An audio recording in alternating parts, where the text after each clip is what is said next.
Voilà le capteur de votre appareil photo. C'est lui qui va recevoir votre image. Devant le capteur, vous avez un objectif qui sert à faire converger la lumière vers le capteur. Et puis, vous avez le sujet que vous voulez photographier. Donc, on va dire une personne avec ici l'œil sur lequel vous avez fait votre mise au point. Voilà, ça se voit que j'ai fait les arts plastiques. Donc, quand vous faites la mise au point sur cet œil, en réalité, si vous avez suivi mon cours sur le plan focal, c'est tout le plan focal qui est parfaitement et à 100% net, la netteté maximum. Donc on va ici, pour simplifier notre explication, parler juste de ce point-là, mais en réalité c'est toujours un plan focal qui est important. Donc quand je prends une photo, ce qui se passe, c'est que le capteur ici, enfin l'objectif va faire converger toute la lumière ici sur un point du capteur. Et donc, à ce point précis, sur le plan focal, j'ai une netteté qui est de 100%. Qu'est-ce qui se passe quand je m'éloigne de ce plan focal? Eh bien, les rayons ici, au lieu de converger parfaitement sur mon capteur, vont commencer à créer une sorte de cône. Et plus je m'éloigne du plan focal, plus ce cône ici, cette distance, va être importante. Notre œil n'est pas parfait. Et entre le 100% qui est ici et puis un 98% qui serait là, selon la taille à laquelle vous avez regardé la photo, pour vous, ce sera toujours acceptablement, voire même parfaitement net. Et il arrive un moment où vous allez décider qu'ici, c'est plus net. Ici, vous allez être content, et ici, vous allez décider que c'est plus net.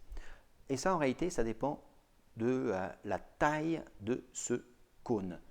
Pour vous expliquer, ce cône s'appelle en réalité le cercle de confusion. Vous n'avez pas encore tellement besoin de savoir ça, mais ce qui est important de savoir, c'est que c'est cette mesure à laquelle on a décidé que tout d'un coup, là, on jugeait une photo qui était plus nette, est réellement une mesure relativement artificielle, où les producteurs se sont mis d'accord sur une certaine mesure, mais que ce n'est pas une science exacte,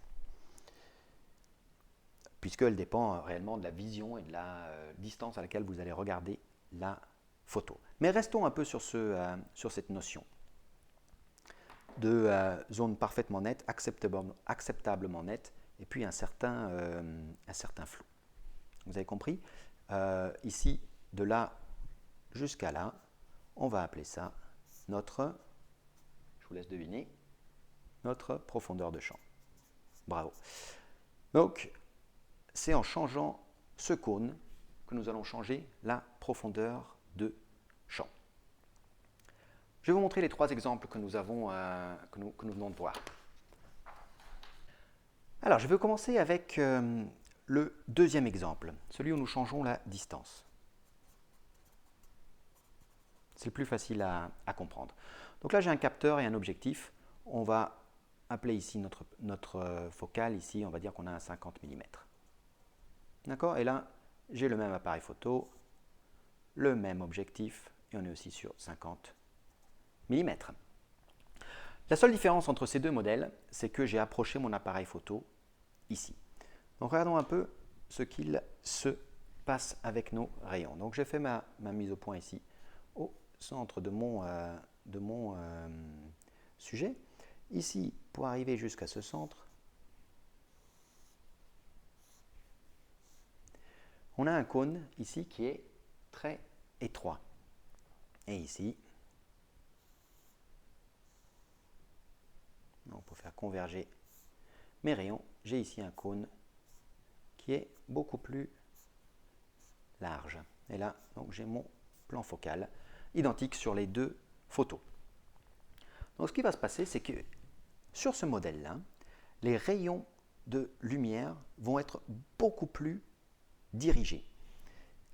Ici, ils vont être beaucoup moins diriger et du coup rentrer un peu en pagaille sur le capteur. Ici, ils sont beaucoup plus focalisés. Donc imaginons un peu un tube de dentifrice, vous voyez, où vous avez une certaine quantité de dentifrice que vous pouvez mettre dedans, qui chez nous est de la lumière. Si vous voulez, ici, là, je vais avoir tout ça.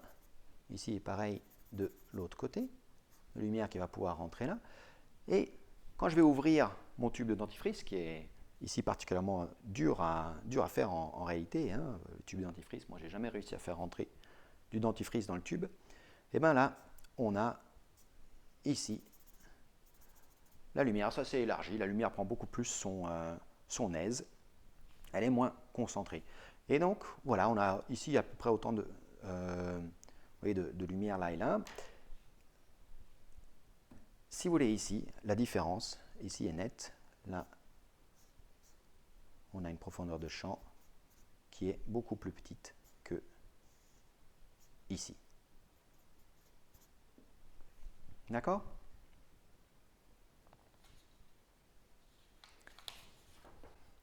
Ok, passons au prochain exemple où je vais changer ma focale. Donc la focale, ça vous connaissez tous, c'est tout simplement ce qui est écrit sur votre objectif en millimètres, un 50 mm, 70, 200, etc. Donc là, la focale, comme je vous ai expliqué, c'est tout simplement ici cette distance-là. Donc là, on va dire ici, on est sur un 35 mm par exemple. Et ici, je suis sur un 300 mm. L'appareil photo et donc le capteur n'ont pas bougé, c'est juste la focale qui a bougé. Évidemment, ici, j'ai une perspective exagérée pour que vous compreniez bien ce qui se passe. Je fais la mise au point sur le même endroit dans les deux cas. Et là, on est quasiment sur, ici, le même modèle que quand on a changé notre distance. On a tout simplement ici un cône ici qui est très large et ici un cône qui est beaucoup plus serré. Donc là, c'est très facile à comprendre qu'ici, j'ai de la concentration ici des rayons sur peu de profondeur de champ et qu'au contraire, quand j'appuie là-dessus, ici, tout ça, ça va s'élargir et créer des rayons beaucoup plus concentrés où là, je vais avoir une forte profondeur de champ et ici, une faible profondeur de champ. Bien. Donc, pour résumer, 3 choses qui vont influencer la profondeur de champ. Le diaphragme, la distance entre vous et le sujet, et la focale. En réalité, c'est 2 choses. La distance entre vous et le sujet et la focale peuvent être résumées par un seul facteur, qui est le facteur d'agrandissement. Plus vous avez d'agrandissement à un diaphragme donné, plus votre profondeur de champ est faible. C'est pour ça que quand on travaille en macro, où on a des agrandissements immenses, eh ben on a des profondeurs de champ minuscules. Donc si vous vous rappelez de ça, tout simplement diaphragme et agrandissement, eh ben vous avez tout compris sur la profondeur de champ. Plus vous êtes proche, plus vous travaillez avec une focale importante qui va agrandir la perspective, plus votre profondeur de champ est faible. Alors je ne vous ai quand même pas encore tout raconté sur la profondeur de champ. Il y a quelque chose que je vous cache encore et qui fait que beaucoup de ces dessins que je vous ai dessinés sont en fait, comportent une petite erreur. C'est la distribution de la profondeur de champ de part et d'autre du plan focal.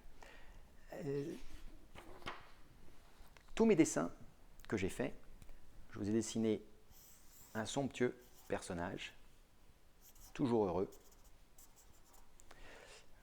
On a notre plan focal. Et je vous ai dessiné une profondeur de champ qui était répartie uniformément de part et d'autre du sujet. Il n'en est rien. En effet, la répartition de la profondeur de champ dépend de la focale que vous êtes en train d'utiliser. Donc, imaginons que nous ayons une profondeur de champ d'1 mètre. Si vous avez une focale ici de 10 mm, vous allez avoir seulement 30% de votre profondeur de champ qui est devant le sujet et 70% qui sont derrière le sujet. Si vous passez à 20 mm,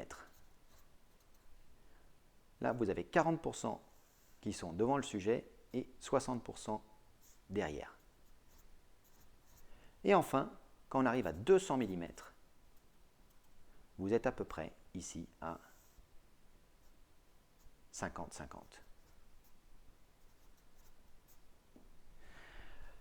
Tout ça, ça vaut tant que vous n'êtes pas dans la zone de l'hyperfocale. Mais comme je ne vous ai pas encore parlé de l'hyperfocale, j'y reviendrai dans un prochain cours, c'est promis. Tout ça pour vous dire que quand vous travaillez en paysage, par exemple, et que vous êtes sur des grands angles, eh bien, par rapport à votre plan focal, vous allez avoir beaucoup plus de zones de netteté derrière le plan focal que devant.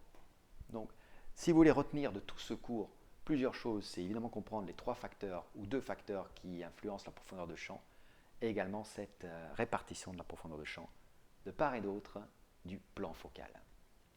Voilà, j'espère que ce cours aura été très clair pour vous et vous aura permis de comprendre réellement la profondeur de champ. Si ce cours vous a plu, vous pouvez me soutenir. Sur mon site, j'ai plein de liens Amazon et Miss Numérique. Dès que vous achetez quelque chose en passant par un de ces liens, vous contribuez à financer le site. Donc pensez à vos prochains achats à passer par là. Et également, je viens de mettre en place un système de dons. Donc si vous comptez ne pas acheter de matériel mais que ce cours vous a été utile, vous pouvez m'offrir un café ou une bière via ce système de dons. Donc pensez-y aussi. Et je vous prépare également une petite surprise. C'est un tableau de profondeur de champ pour tous les types d'appareils photo. Donc j'offrirai ça à toutes les personnes qui sont inscrites à ma liste de diffusion, à ma newsletter. Donc allez tout de suite vous inscrire maintenant. Je suis Blaise Fiedler et je vous dis à très bientôt.